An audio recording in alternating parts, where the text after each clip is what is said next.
rahimakumullah. Alhamdulillah, kita bersyukur kepada Allah Subhanahu wa taala atas segala karunia nikmat yang Allah berikan kepada kita.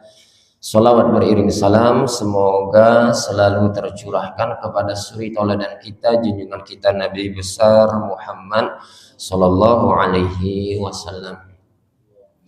Bapak-bapak, ibu-ibu, jamaah rahimani wa rahimakumullah, seperti biasa di subuh Jumat kita mengkaji kitab Al-Adabul Mufrad karya Imam Al-Bukhari, dan pada pagi hari ini kita akan membahas judul baru, yaitu Babul Muzahah, Babul Muzahi, yaitu bab pembahasan tentang senda gurau, bercanda. Pada pembahasan sebelumnya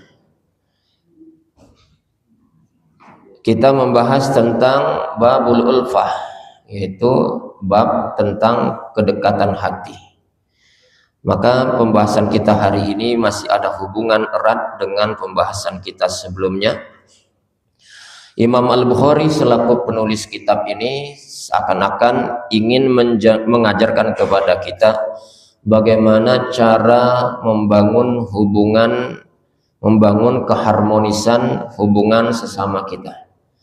Bagaimana membangun kerukunan antar kita.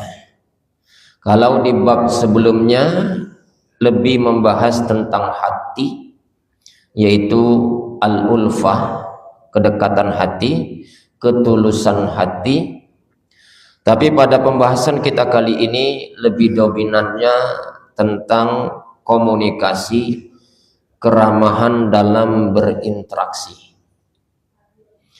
Jadi bapak-bapak, kalau boleh kita simpulkan bahwa keharmonisan hubungan antara kita itu akan bisa tercapai kalau terpenuhi dua hal. Apa dua hal itu? Satu, ketulusan hati. Dua, komunikasi yang ramah. Hati itu urusan batin, sementara komunikasi urusan zahir. Komunikasi saja tidak cukup kalau tidak ada ketulusan hati. Dan ketulusan hati juga terasa belum cukup kalau tidak ada komunikasi yang ramah. Jadi harus ada dua-duanya. Nah, komunikasi yang ramah itu, yang baik, yang ramah itu dapat terwakili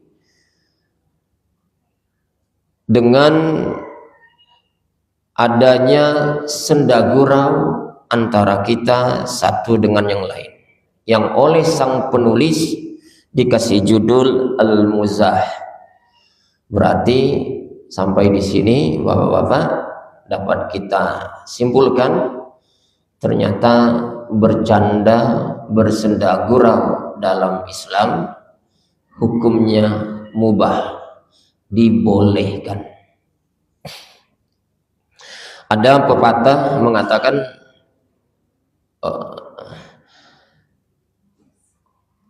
bercanda dalam kehidupan itu seperti garam dalam masakan. Nah, itu. Bercanda dalam kehidupan seperti masakan dalam seperti garam dalam masakan. Apa jadinya masakan itu kalau tanpa garam? Apa rasanya Pak Bu? Hambar. Hal yang sama dalam kehidupan kita. Seperti apa? Pasangan suami istri. Dalam membangun rumah tangga pasangan suami istri tanpa ada candanya, tanpa ada senda guraunya, maka bisa dipastikan hubungan rumah tangga yang ada itu menjadi apa? Hambar, dingin, kaku, tanpa ada keceriaan, tanpa ada kegembiraan satu sama lain. Tetapi harus juga kita pahami bahwa garam hanya dijadikan sebagai pelengkap penyedap rasa. Jadi pelengkap baik, Pak. Jadi garam yang diberikan dalam masakan itu haruslah ala kadarnya. Sebab kalau terlalu banyak rasanya jadi apa, Pak? Keasinan ya, keasinan. Maka dalam bercanda pun dalam agama kita, agama Islam, ya Pak ya, itu harus ada takarannya. Harus ada takarannya. Enggak ada candaan sama sekali, ya hambar dalam kehidupan kita. Tapi kebanyakan bercanda maka bisa membuat orang apa? Menjadi tersinggung. Yang terlalu banyak bercanda hilang wibawanya, yang terlalu sering dicandai boleh jadi apa? Tersinggung perasaannya, boleh jadi tersakiti perasaannya. Maka Bapak-bapak, lewat pengajian kita pada hari ini, sang penulis Imam Al-Bukhari rahimahullah ingin berbagi kepada kita bagaimana candaan Rasulullah yang bermutu, candaan Rasulullah yang berisi, candaan Rasulullah yang berkualitas. Nah, kita akan pelajari itu, Pak. Candaan Rasulullah yang berkualitas, yang bermutu, tentu saja candaan yang tidak ada unsur mengolok-olok, mengejek-ejek, menghina fisik orang lain, menghina ras orang lain, apalagi menghina agama sebagai keyakinan kita. Jadi jauh dari nuansa itu. Tapi candaan Rasulullah adalah candaan yang sangat berisi, ada pesan yang ada di dalam candaan itu. Nah, kita akan coba bahas hadis yang dibawakan oleh Imam Bukhari dalam pembahasan ini. Hadis yang kita baca hari ini tentang bab ini, hadis ke-264. Hadis yang ke-264 bunyinya adalah An Anas bin Malik radhiyallahu anhu, dari seorang sahabat Nabi yang bernama Anas bin Malik. Qala atan Nabi sallallahu alaihi wasallam ala ba'di nisa'ihi. Suatu ketika baginda Rasul pernah menemui beberapa istri-istri beliau. Wa ma'ahunna Ummu Sulaim, dan bersamaan dengan istri-istri Nabi itu hadir juga seseorang yang bernama Ummu Sulaim. Nah, Ummu Sulaim ini siapa, Pak? Ibunya Anas bin Malik. Dan Anas bin Malik itu pembantu Rasulullah yang dititipkan oleh ibunya sejak umur 10 tahun. Sejak kecil, Pak. Minta diasuh oleh Nabi, dididik oleh Nabi. Nah, dia punya ibu namanya Ummu Sulaim. Jadi dalam satu kasus Nabi pernah mendatangi beberapa istrinya, dan kebetulan di saat itu ada pula ibunya Ummu Sulaim, ibunya Anas bin Malik. Maka ada saksinya, ada ibunya. Lalu dalam saat itu, Pak, Rasulullah SAW berkata, "Ya Anjasah, wahai Anjasah, ruwaidan sawqaka bil qawarir." Wahai Anjasah, pelan-pelan saja, karena yang engkau bawa di atas itu ada gelas-gelas kaca. Jadi candaan Nabi berupa kalimat apa, Pak? Gelas-gelas kaca. Nah, siapa itu yang dimaksud gelas-gelas kaca? Ya, kita bahas. Itulah bunyi candaan Nabi, Pak. Wahai Anjasa, pelan-pelan saja. Pelan-pelan. Karena yang engkau bawa ini, di pucuknya itu ada gelas-gelas kaca. Baik, itu bunyi hadisnya, Bapak Ibu. Kita akan coba bahas di mana poinnya berupa candaan Nabi. Pertama, kita kenalan dulu siapa itu Anjasah. Anjasah ternyata satu di antara pembantu Nabi. Jadi kita selama ini mengenal pembantu Nabi itu ya Zaid, Pak. Ya Zaid sama Anas bin Malik. Nah, rupanya pagi ini kita dapat sosok yang satu yang mungkin asing di tengah telinga kita. Ada satu di antara pembantu Nabi namanya Anjasah. Dan Anjasah ini punya kelebihan. Kelebihannya apa Pak? Punya suara yang sangat merdu. Bagusnya suaranya tuh Pak. Jadi kalau dia melantunkan suaranya terkesima semuanya Pak. Sampai-sampai lagi kita bahas binatang pun ikut merespon suara dia. Saking merdunya Pak ya. Nah di antara tugasnya Anjasah yang punya suara merdu ini apa Pak? Tugas beliau apa? Menuntun onta yang dipakai oleh istri-istri Nabi ketika mau bersafar. Kalau istri-istri Nabi mau bersafar, berpergi jauh, maka tugas si pembantu Nabi yang bernama Anjasah ini adalah menuntun onta itu, narik onta itu Pak. Kemana harus jalan, perginya kemana, rutenya kemana. Nah ini Anjasah gawenya Pak. Nah baik, itu kita sudah kenal satu sosok namanya Anjasah, punya tugas menuntun onta-onta yang ditunggangi oleh istri-istri Nabi.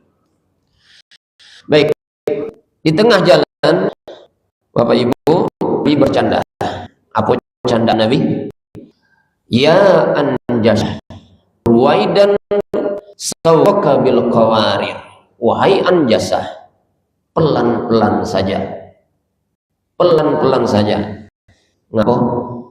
Karena pucuk onta yang kau bawa itu ada gelas-gelas kaca. Ada gelas kaca. Nah ini bunyi candaan Nabi kita, Nabi Muhammad Sallallahu Alaihi Wasallam. Baik, pertanyaannya Pak, kenapa Nabi harus berkata dengan kalimat seperti tadi?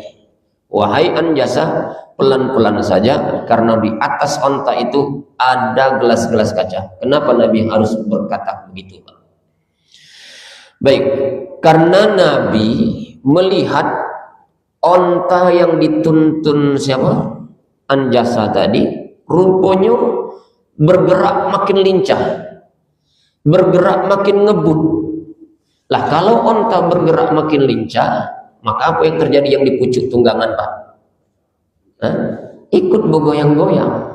Ya, ikut bergoyang-goyang, boleh jadi terpelanting-lanting Pak. Nah ini, onta yang dituntun oleh Anjasah makin cepat geraknya, makin semangat, makin lincah. Nah dampaknya yang di pucuk kendaraan onta tadi, yang ditunggangi oleh istri-istri Nabi, ya yang mereka yang di pucuk itu tadi ikut pula Pak, berayun-ayun. Nah pertanyaannya berikutnya apa Pak? Ngapa laju onta itu kemudian makin lincah, makin bergerak lincah? Nah jawabannya tadi Pak, rupanya si pembantu yang bernama Anjasah untuk menghilang kepenatan dalam perjalanan, lelah, letih, akhirnya dia kemudian menggunakan lisannya yang punya suara merdu tadi untuk bersenandung ria. Nah, suaranya yang bagus bersenandung ria tadi rupanya direspon oleh siapa Pak? Onta tadi Pak.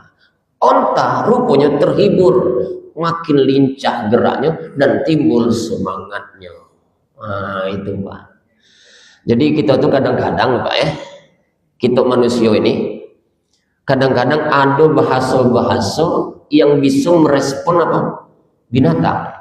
Misal ibu punya ternak ayam, nak manggil ayam biasanya pakai bahasa Pak. Apa bahasa kita? Datang ayam itu Pak. Tidak tahu dari mana bahasa itu Pak. Datang ayam itu Pak. Nah itu. Manggil kucing apa Pak? Meong. Datang Pak. Kucing ya Pak. Nah si kawan siko ini, Anjasah ini boleh jadi punya ilmu itu Pak. Tahu kalau nak merayu membujuk binatang siko ini unta, pakai bahasa. Ya kalau bahasa hari ini mungkin pawang lah Pak ya. Pawang binatang ya. Nah, mungkin apa bahasanya? Saya dengar ceramah penjelasan itu, mungkin bahasa-bahasa yang dipakai itu hayya.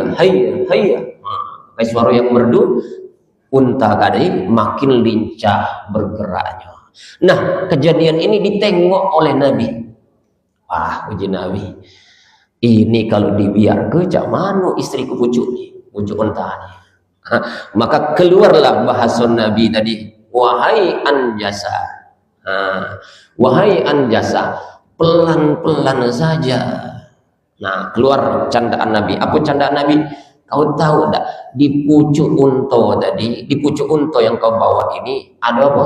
Gelas-gelas kaca. Pertanyaan kita, Pak, siapa yang dimaksud gelas-gelas kaca tadi, Pak? Apa Nabi bawa gelok, bawa piring di pucuk unta? Tidak. Di pucuk unta itu ada siapa? Istri-istri Nabi yang sedang bersafar nunggangi kuda, nunggangi unta. Jadi apa istilahnya, Pak? Seperti jenderal siapa namanya, Sudirman kalau pergi jauh tuh ditaruh apa tuh, Pak, tempat pucuk? Tandu ya, tandu lah, tandu. Nah, istri-istri Nabi itu ditaruh di situ seperti tandu, tapi tertutup. Nah, berdiam di pucuk unta tadi di tempat khusus yang ditungganginya. Nah, unta makin lincah setelah mendengar suara senandung si anjasa, unta makin lincah bergeraknya. Otomatis yang di pucuk unta tadi ikut bergerak-gerak, berayun-ayun. Maka kata Nabi, "Oi anjasa, tenang berjalannya tuh. Jangan ngebut-ngebut ego. Yang di pucuk unta itu ada gelas-gelas kaca." Masya Allah. Bapak-bapak, ibu-ibu, jamaah rahimani wa rahimakumullah. Paham ya? Siapa yang dimaksud gelas-gelas kaca? Siapa, Pak? Istri-istri Nabi. Nah, pertanyaannya, apa sih? Kenapa Nabi harus menyebut istri-istri Nabi sebagai gelas-gelas kaca? Apa, Pak? Memuji, menyanjung, dan mengingatkan. Itu candaan Nabi berkualitas betul, Pak. Nah, sekarang kita lihat, Pak. Ini yang di depan saya ini botol plastik. Tapi anggap baik ini botol yang terbuat dari kaca. Nah, anggap saja di depan saya ini botol yang terbuat dari kaca. Apa karakter gelas yang terbuat dari kaca, Pak?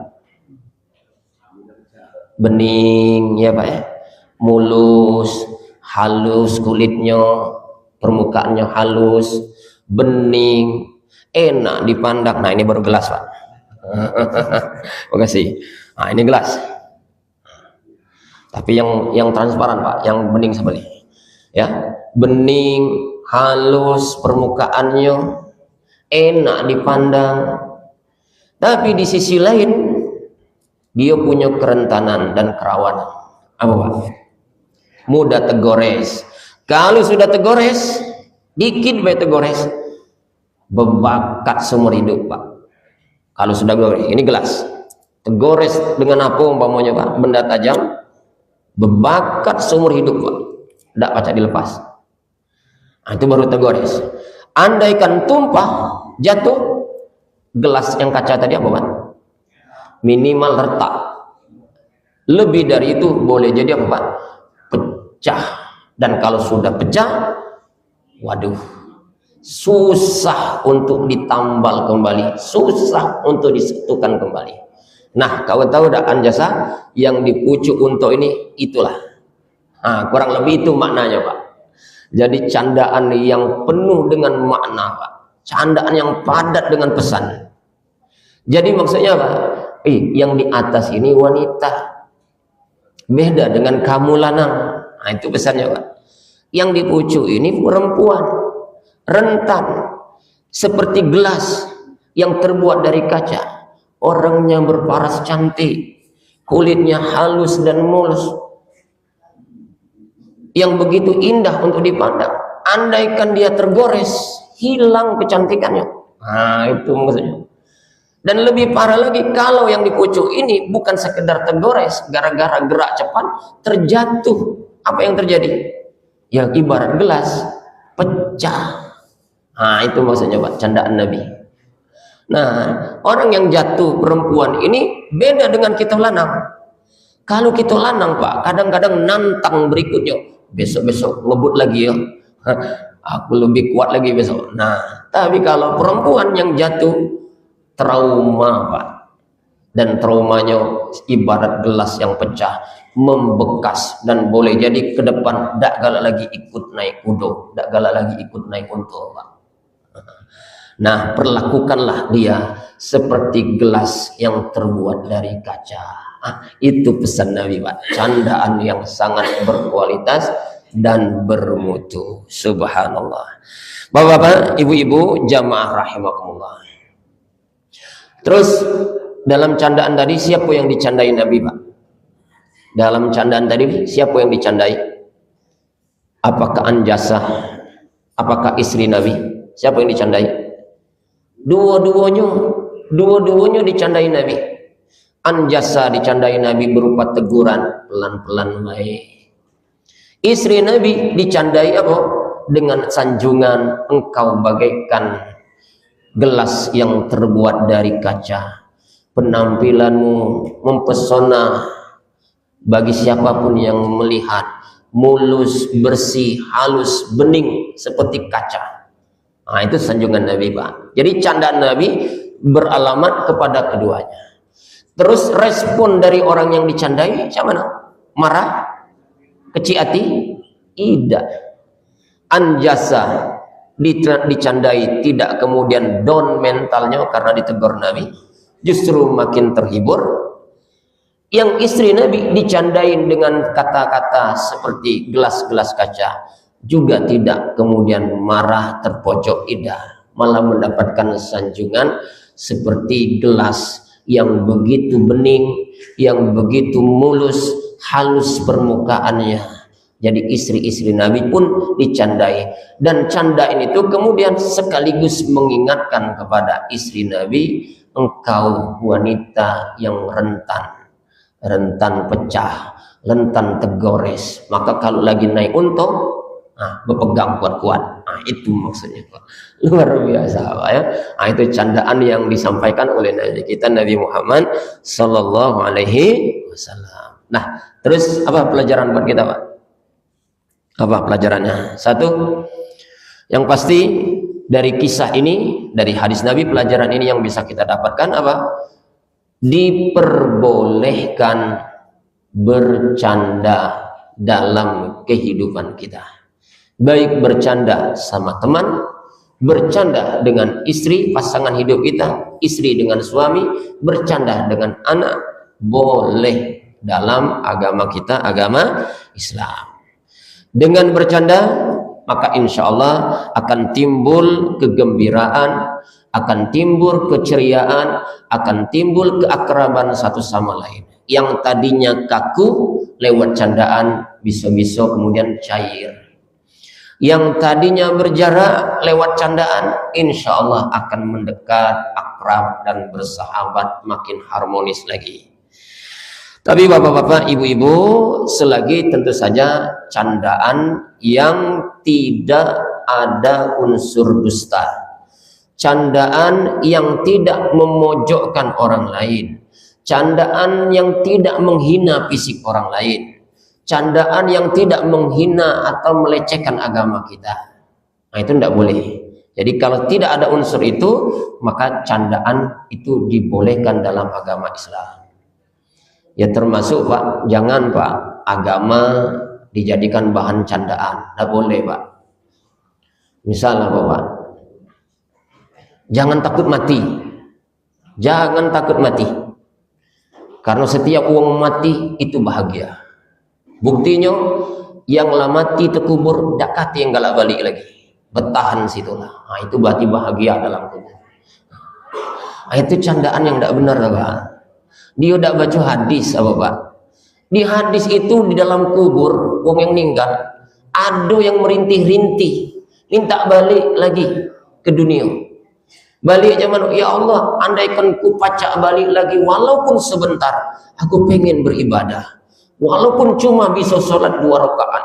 Nah, itu ada yang merintih Pak di dalam kubur. Jadi agama jangan dijadi candaan Pak. Jangan takut mati, bebas-bebaslah, lajulah nak ngisi hidup ini sebebas-bebasnya. Karena orang yang mati dak kati yang dak bahagia. Buktinya yang lah di dalam kubur dak kati yang galak balik lagi. Bertahan situlah. Nah, jangan Pak. Jangan dijadikan barang canda. Apalagi candaan agama. Pantun. Inni wajjahtu wajhiyah. Walaupun buntu yang penting bergaya. Jangan Pak, cari yang lain lah, padanannya cari yang lain Pak.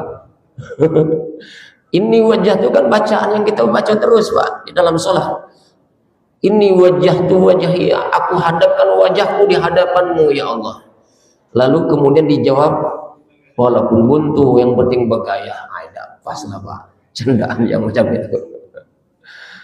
Apalagi aku galak dengar tuh Pak, ada juga galak di acara-acara nikah Pak.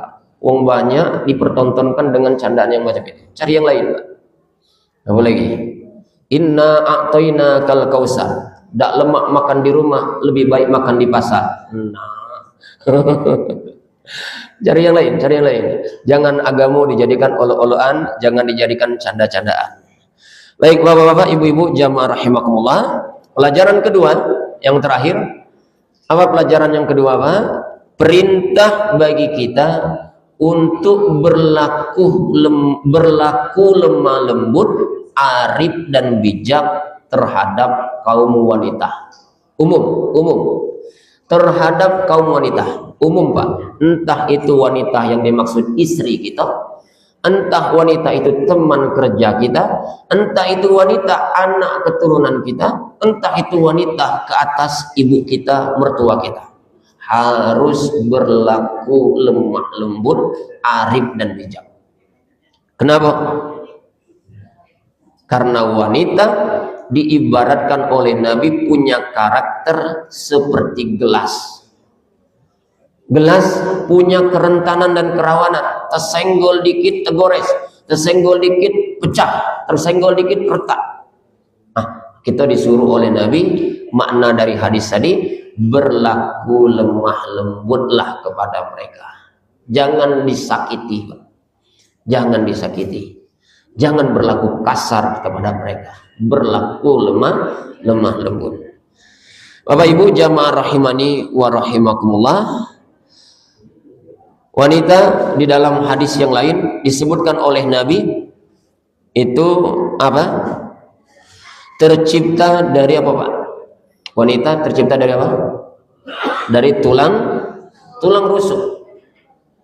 Nah, terhadap tulang rusuk ini cak mana sikap kita? Jangan dikasari. Dikasari tulang itu apa Pak? Patah. Tapi juga jangan dibiarkan terus. Sebab kalau dibiarkan makin apa? Bengkok. Nah, karena itulah Bapak Ibu, kita dituntut dalam hadis ini untuk senantiasa bersikap arif dan bijak, berlemah lembut terhadap kaum wanita. Oleh karena itu, sebagai penutup Bapak Ibu, Nabi Muhammad SAW bersabda, istausu bin nisa'i khairan.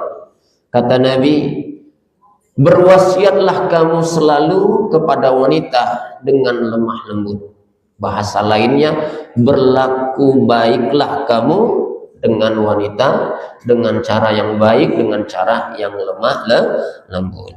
Baik Bapak-bapak, Ibu-ibu jamaah rahimakumullah, dalam bab ini masih banyak hadis-hadis yang lain.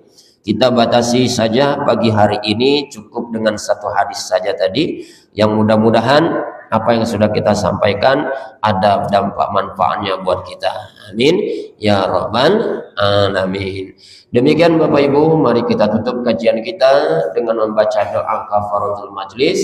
Subhanakallahumma wa bihamdika asyhadu an la ilaha illa anta astaghfiruka wa atubu ilaik. Terima kasih. Wassalamualaikum warahmatullahi wabarakatuh.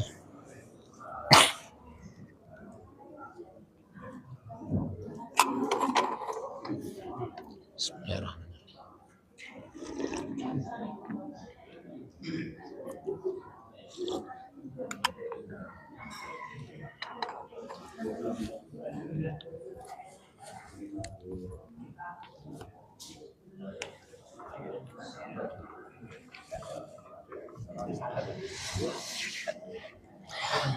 Aduh.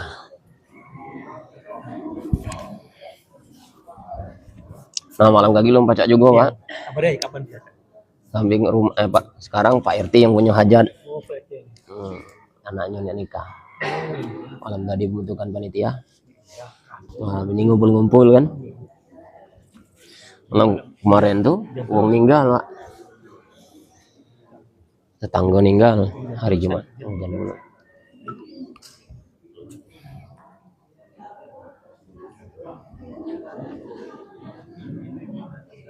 Nah, banyak rezeki nih.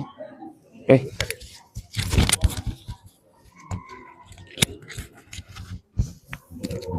Baik kok. Izin.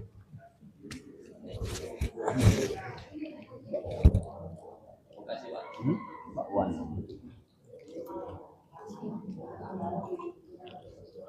Mulu dari data. Iya. Mulu. Ya. Karena sholat isya.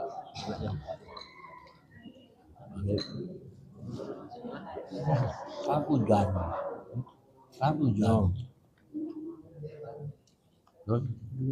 Kayak ini.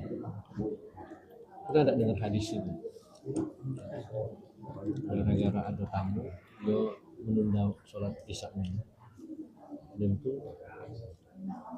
dia sholat isya 27 kali. Karena untuk mengimbangi pahala sholat 27 derajat. Pas mimpi itu ternyata tidak sambung. Lanjutin fardu. Hujan deras di camp tuh. Oh, isya jam maghrib beda jam airnya. Tapi sah kami itu. Aku di blok sebelah sana, kawan-kawan aku ya yang supir aku dengan itu di blok yang lain. Nah, derasnya hujan tuh. Soalnya anak yang dari musola biasa kan musola. Jadi camp itu berikan payung enggak?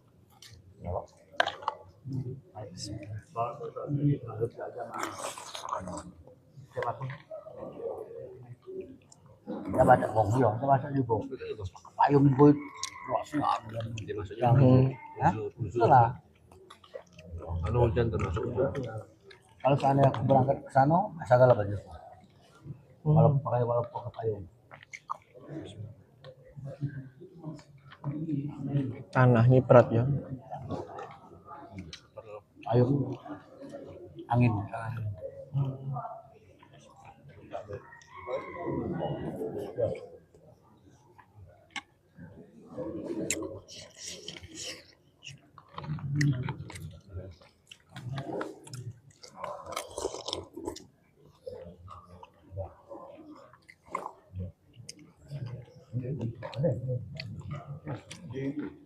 Itu masih ada.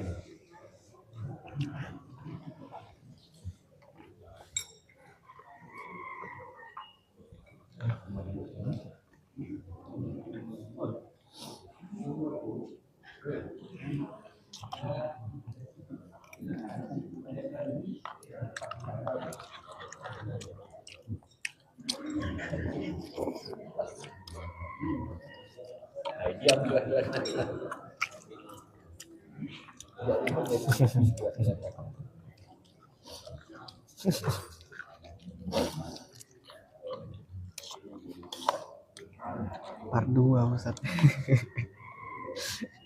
Ngisi.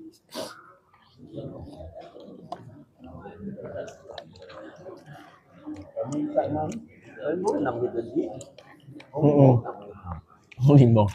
Limbong. Udah keempat. Di kami itu walaupun hujan tetap kami payung.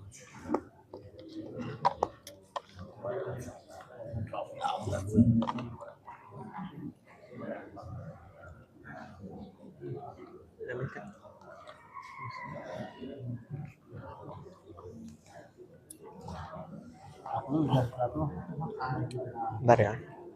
Sabar. Kita scam arahin ke Pak Ketua. Nah.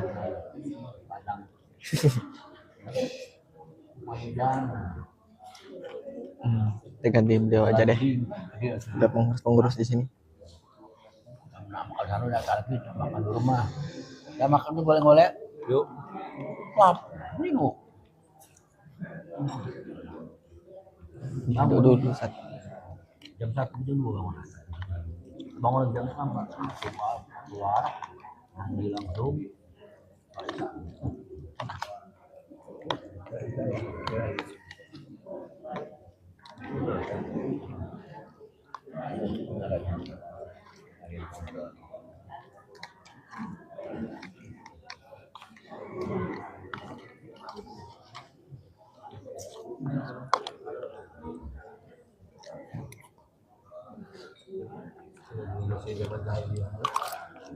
asar satu setengah enam. Hah? Kalau asar 5:30 jadi langsung lagi makan sop.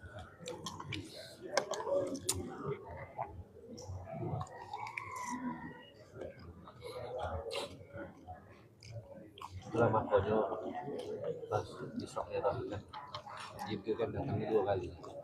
Yang pertama waktu awal, yang kedua waktu akhir. Itu tahu bahwa waktu sholat tuh panjang. Panjang.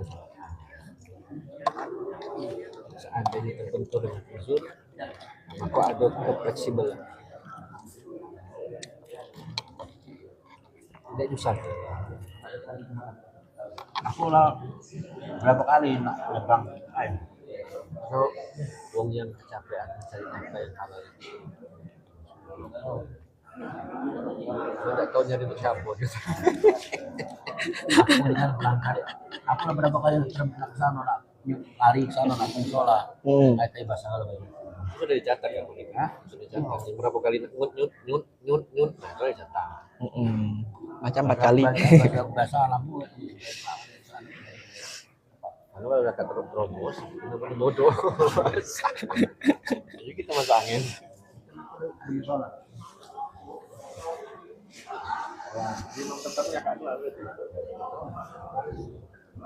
Jadi komit yang adik mantan wali kota itu, adik mantan wali kota bagus. Banyak apalan. Kawan kami. Ada makan. Alhamdulillah.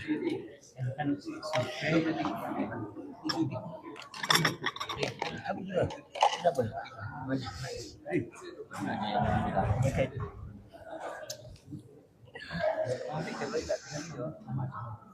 Siap. Makan buka.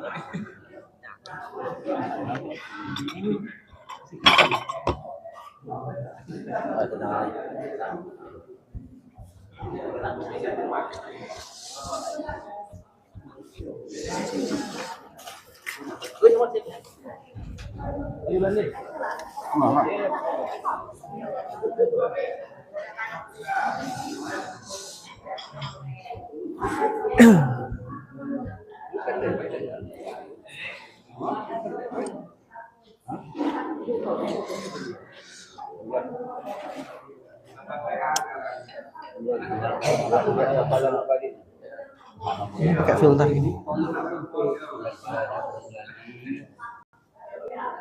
Oke, kami tutup. Assalamualaikum warahmatullahi wabarakatuh. Nanti untuk potongan videonya di TikTok sini ya. Dan untuk full videonya nanti ada di YouTube. Cuman nggak dipotong-potong kalau di YouTube. Jadi enak di TikTok aja ya nanti ya. Oke, terima kasih. Wassalamualaikum warahmatullahi wabarakatuh.